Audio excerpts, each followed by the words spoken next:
Chapter संख्या पद्धति। तो हम स्टार्ट करते हैं। पहले हम कुछ आपके 2 मिनट लेंगे, बेसिक जानकारी आपको पहले दे दें। तो हम स्टार्ट करते हैं पहली बेसिक। देखो, प्राकृतिक संख्या कौन कौन सी होती है? प्राकृतिक संख्याएं जैसे हम आपको बता दें, प्राकृतिक संख्याएं होती हैं जैसे 1, 2, 3, 4, ऐसे अनंत तक जाती, इनफाइनाइट तक जाती हैं। क्या जाती? इनफाइनाइट का मतलब होता है अनंत, अनंत तक जाती है। क्या है? प्राकृतिक संख्या अनंत तक जा रही है। अब इसमें हम देख रहे हैं पूर्ण संख्या कौन कौन सी होती है। पूर्ण संख्या प्राकृतिक संख्या ही जैसी होती है, बस फर्क क्या है, इसमें जीरो आ जाता है। 0, 1, 2, 3, 4, ये भी अनंत तक, इनफाइनाइट तक ये भी जाती हैं। ये भी इनफाइनाइट अनंत तक जाती हैं।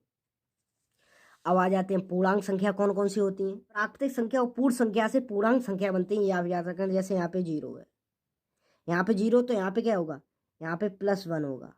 +1 और 2 +3 प्लस लिख सकते हैं, नहीं भी लिख सकते, अनंत तक, यहाँ पे इनफाइनाइट तक यहाँ पे भी जाएगा। और यहाँ पे होगा -1, -2, इनफाइनाइट तक, यहाँ पे भी इनफाइनाइट तक ही जाएगा। तो ये क्या पूर्णांक संख्या है ये। अब हम देखते हैं ये वाली संपूर्ण संख्या है। संपूर्ण संख्या आपने नाम सुना पहले होगा, नहीं सुना तो मैं बता। संपूर्ण संख्या जैसे एक हम नंबर ले लें जिससे आपके डाउट क्लियर। जैसे हमने लिया 6 नंबर लिया, किसी का एक संपूर्ण संख्या बताइए, तो 6 को हम क्या, 6 के गुणनखंड कितने होते हैं? 6, तो देखो 6 के अगर गुणनखंड करें तो एक 6 से जाएगा, 2 से जाएगा 6, 3 से जाएगा 6, और 6 खुद के पाड़े से भी 6 जाएगा। अगर कोई पूछे इसका संपूर्ण संख्या क्या होगी, तो उसे हम ऐसे लिखेंगे 1 + 1 + 2 + 3 प्लस और 6 प्लस। तो इसका आंसर क्या आ जाएगा? इसके आंसर 12 आ जाएगा। ऐसी कोई 12 पूछ ले, 18 पूछ ले, तो उसके पहले हम गुणनखंड करेंगे। गुणनखंड करने के बाद उसे हम जोड़ेंगे, जोड़ने के बाद जो आंसर आएगा वो उसे हम संपूर्ण संख्या कहते हैं। अब आज ये ऋणात्मक संख्या है। अब ऋणात्मक संख्या आप जानते हैं जो माइनस में होती हैं, जैसे -1, -2, -3, ऐसे अनंत तक जाती हैं। ये क्या, कौन सी संख्या होती है? ये ऋणात्मक संख्या है। अब धनात्मक संख्या की बात करते हैं। धनात्मक संख्या कौन सी होती है? जो प्लस में चले, जैसे +1, +2, +3, प्लस हम दिखाते नहीं, ऐसे अनंत तक, इनफाइनाइट तक ये भी जाएंगे, इनफाइनाइट तक ये भी जाएंगे। तो हमने कुछ बेसिक जान लिया। अब हम प्रश्न पर आते हैं। पहले प्रश्न का जानते हैं क्या कहना चाह रहा है। तो पहला प्रश्न हमारा कहना चाह रहा है कि क्या शून्य एक परमेय संख्या है? क्या इसे आप P/Q के रूप में लिख सकते हैं, जहां P और Q पूर्णांक है, जहां P ≠ 0 के बराबर है? तो देखते, देखो मैंने क्या बोला, परमेय संख्या। परमेय संख्या कौन कौन सी होती है? परमेय संख्या हमारी जो हम P/Q के रूप में लिख सकते हैं, P/Q के रूप में लिख सकते हैं, उन्हें हम परमेय संख्या कहते हैं। जैसे जैसे मान लीजिए 2 है, ये क्या है? ये एक परमेय संख्या है। अब मान लीजिए -2, ये भी परमेय संख्या है। -5 मान लीजिए, ये भी परमेय संख्या है। और बात की जाए तो 1/2, ये भी परमेय संख्या है। और मान लीजिए -2/7, ये भी परमेय संख्या, और 0 भी परमेय संख्या है। अब 0 परमेय संख्या ये भी है, तो इसने क्या पूछा था? शून्य एक परमेय संख्या है, क्या इसे आप P/Q के रूप में लिख सकते हैं, जहां P और Q पूर्णांक है। और एक बात और याद रखना आप, जहां जहां जहां n होता है, ये n हमारा एक पूर्णांक होता है, ये n होता है हमारा, ये एक पूर्णांक होता है, पूर्णांक है, जहां n हमारा पूर्णांक है। तो कैसे लिखेंगे? इसने जो पूछा वैसे लिखेंगे। तो हम कह सकते हैं हाँ। तुम कैसे बोलेंगे? हाँ, हाँ। तो यहां पे लिखेंगे हाँ, 0, 1 परिमेय परिमेय संख्या परिमेय संख्या है, क्योंकि क्योंकि इसे P/Q के रूप में, P/Q के रूप में लिख सकते हैं, रूप में लिख सकते हैं। कैसे लिखेंगे तो जानते हैं, जैसे लिख दिया मैंने 0/0/1, ऐसे लिख दिया 0/2, ऐसे लिख दिया 0/3। तो हमारी ये क्या होगी, जो ये प्रश्न कह रहा था क्या शून्य एक परमेय संख्या, तो ये हमारा कथन सत्य होगा, यही हमारा आंसर हो गया, ये हमारा क्या हो गया आंसर। अब आते हैं हम दूसरे प्रश्न पर। दूसरा प्रश्न हमारा क्या कहना चाह रहा है, 3 और 4 के बीच में 6 परमेय संख्याएं ज्ञात कीजिए। तो ये 3 और 4 में 6 परमेय संख्या ज्ञात कीजिए, तो इसका कहने का क्या मतलब, देखो इसमें एक चीज है, इसका एक ट्रिक कह सकते हैं, जिसकी बात की जाती है उसमें एक प्लस कर देते हैं। इस प्रश्न में जिसकी बात की जाती है, जैसे 3 और 4 की बात की जा रही है, इसमें हम एक प्लस कर देंगे, कैसे करेंगे ये भी देखते हैं। जैसे 6 की बात हो रही है, जिसकी बात होती है उसमें हम इसमें प्लस करते हैं। अब जैसे 6 की बात हो रही है, तो यहाँ पे मैं कितना लिखूंगा, यहाँ पे हमने लिखे 3 और यहाँ पे लिखे 4, 3 और 4 ही दी है मुझे। अगर इसके नीचे कुछ नहीं तो इसके नीचे हम क्या कहते हैं, 1 मान लेते हैं, इसके नीचे 1 मान लेते हैं, गुणा का सिंबल लगा दिया। बात किसकी हुई थी, 6 की, तो हमने क्या बोला, एक प्लस करना है, 7 लिख दीजिए, 7 लिख दीजिए, जिसकी बात हो उसमें एक जोड़ दीजिए। तो बात किसकी हुई, 6 की, तो हमने यहाँ पे दोनों, और अगर हम ऊपर अगर 7 लिखेंगे तो नीचे भी लिखना होता है। तो आंसर क्या आएगा इसका, तो आंसर आ गया 7 21 21, और ये 7 जैसे तैसे, इसका क्या होगा 7 चौकू 28 और 7 एकम 7, इसका आ गया। अब इसे लिखेंगे कैसे, इसने बोला 6 संख्या लिखनी है और इनके बीच की लिखनी है।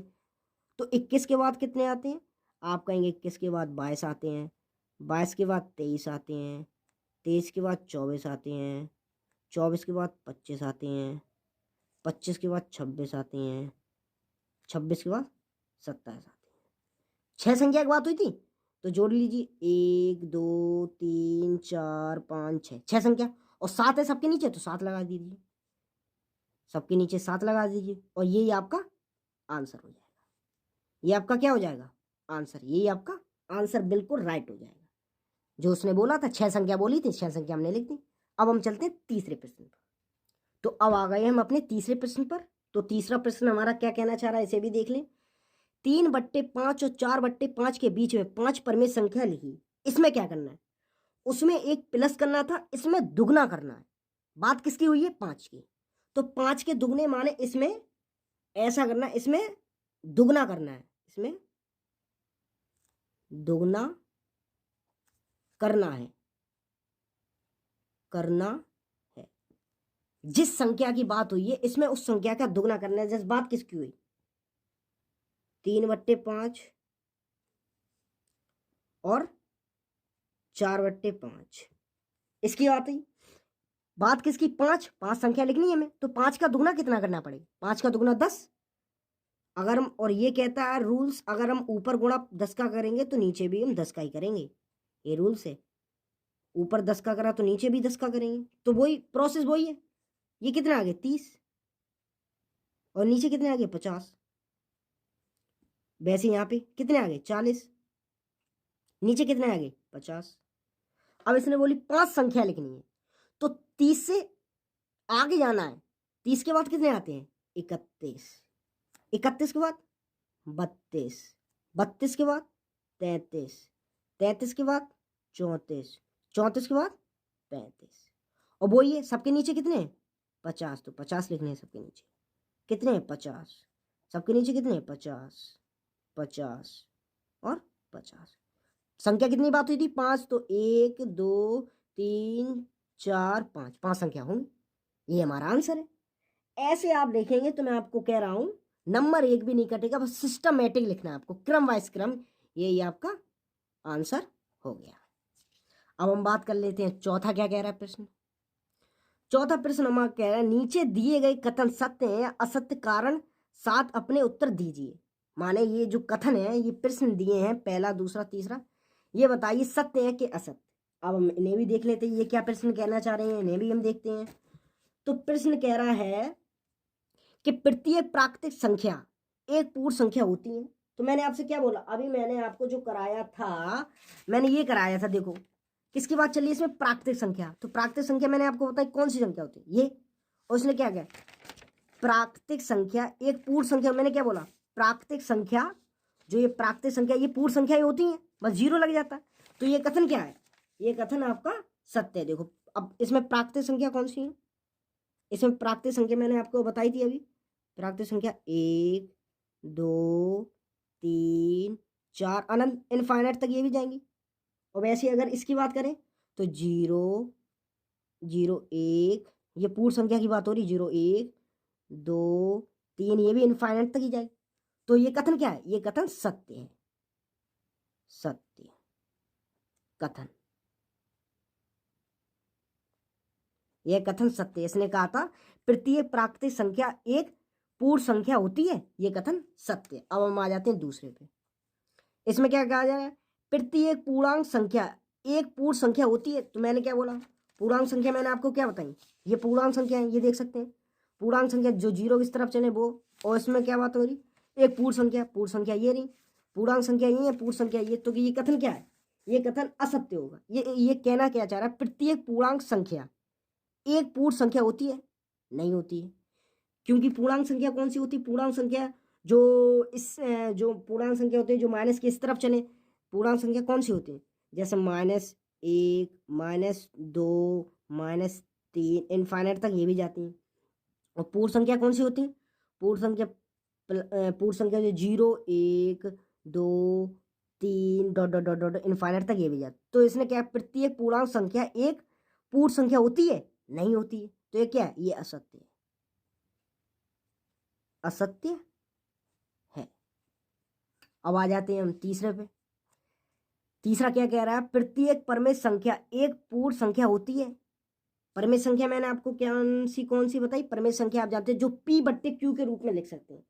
जैसे मान लीजिए 3 है, -4 है, ये कुछ नहीं तो उसके नीचे 1 मान लेंगे, और 0 है, 0 2 है, ऐसे ये क्या है, ये है परमेय संख्या। और पूर्ण संख्या कौन सी है, जैसे 0 1 2 अनंत डॉट इनफाइनाइट तक ये जाएंगे। इसने क्या बोला, प्रत्येक परमेय संख्या एक पूर्ण संख्या है, ये भी कथन असत्य नहीं है, नहीं होती है, असत्य है। तो ये आपका आंसर हो जाएगा। अब आपको आगे चैप्टर पे मिलते हैं।